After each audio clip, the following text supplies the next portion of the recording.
Joint replacement surgery కానీ మోకాళ్ళ నొప్పులు కానీ అనగానే అందరూ భయపడతా ఉంటారండి. అంటే మనము మోకాళ్ళ నొప్పులు రాగానే సర్జరీలు చేయించుకోవాల్సిన అవసరం వస్తుందేమో అన్న భయం అందరిలో ఉంటుంది.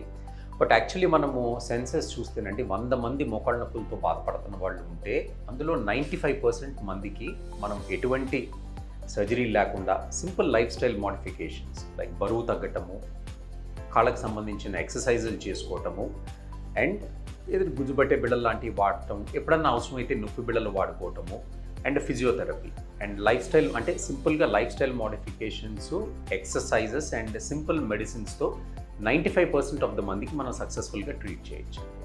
కాకపోతే ఒక 5% ఆఫ్ ద పాపులేషన్లో ఎవరికైతే మనం ఇవన్నీ చేసినా కూడా నొప్పులు తగ్గట్లేదు అని అంటారో, అడ్వాన్స్డ్ స్టేజ్ 4 ఆర్థరైటిస్లోకి వెళ్ళిన వాళ్ళు, వాళ్ళ లైఫ్ స్టైల్ ఎఫెక్ట్ అవుతున్నప్పుడు అంటే వాళ్ళు రోజువారీ పనులు చేసుకోవడానికి మోకాళ్ళ నొప్పితో ఇబ్బంది పడుతున్న వాళ్ళకి మాత్రమే సర్జరీ అవసరం ఉంటుంది. ఇది మనం సెన్సెస్ని చూస్తే యాక్చువల్లీ 100 మందిలో చూస్తే less than 5% మందికే మనకి సర్జరీ అవసరం ఉంటుంది.